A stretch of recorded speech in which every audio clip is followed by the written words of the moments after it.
Ad News Magazine YouTube channel. Mostly we post these topics.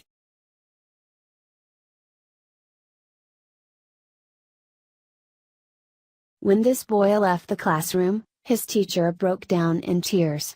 Afterwards, she changed everything forever. Teachers like to think that they know their students well, but Jean Thompson found out just how wrong some impressions can be. All it took was focusing on one particular little boy in her class. It's stories like these that help us to look at life from a different perspective.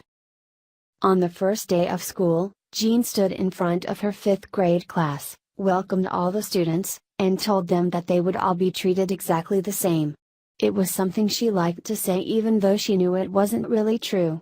And that's because it wasn't really possible, especially this year with Teddy Stoddard sitting in the 3rd row. Jean had noticed him the year before in the schoolyard. He rarely played with the other kids, his clothes were often dirty, and he constantly required extra attention. He was also very moody to the point that the other children tried to avoid him. In the first few months as his teacher, Jean had no other choice but to give him an F on some of his assignments even though it nearly broke her heart to do it.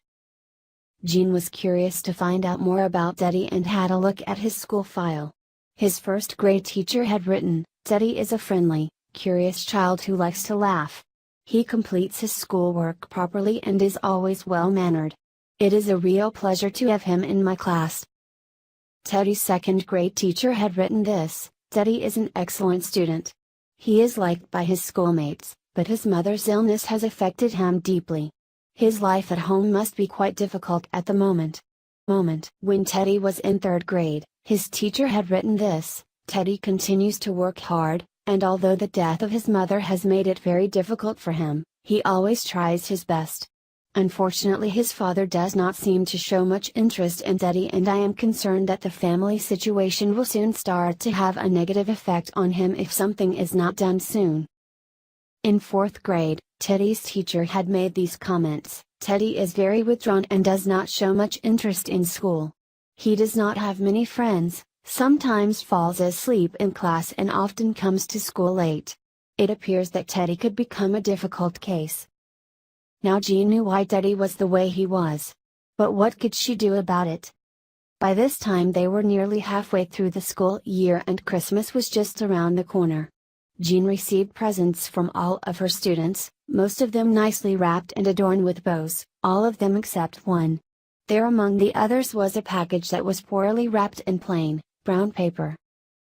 Jean began opening the presents in front of the class, and as she unwrapped the one in plain, brown paper, some of the students started to laugh when she pulled out a plastic bracelet and a half-empty bottle of perfume.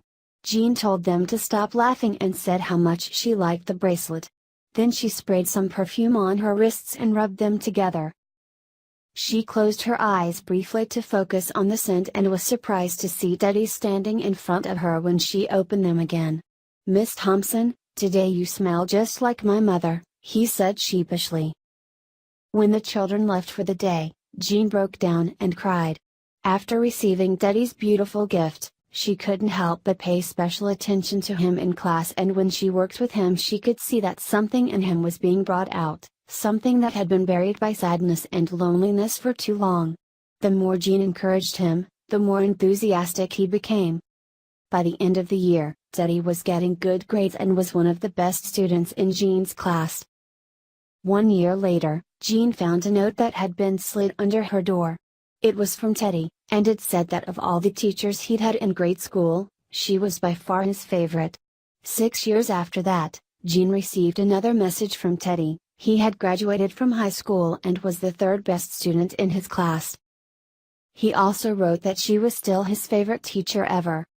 4 years later, Jean got a letter from Teddy. He explained to Jean that he had not always found it easy to continue with school, but she had motivated him to keep at it. Now he had graduated from college and had been valedictorian at the ceremony. He also didn't forget to mention that Jean was still his favorite teacher.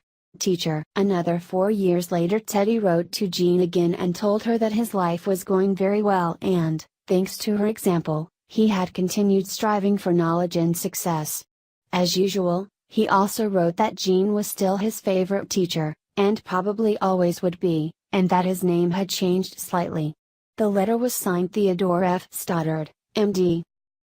But that wasn't the end of the story. A couple of years later Gene received yet another letter. Teddy wrote that he had met a young woman. They were in love and wanted to get married. He told Gene that his father had passed away a few years earlier and asked her if she would be willing to attend the wedding ceremony and take the place normally reserved for the groom's parents. Gene, of course, said yes. And on Teddy's big day, Gene arrived wearing the plastic bracelet he had given her for Christmas so many years ago, and the perfume that his mother had also worn.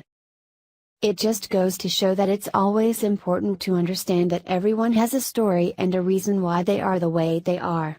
When that story is a tragic one, it's up to us to seek out the potential, to break through the barriers and find the true potential that everyone has deep down inside. This kind of effort can work wonders and lead to great rewards, especially when we're dealing with children. Thanks for watching. So let's get started. And subscribe this channel, newsmagazine.com.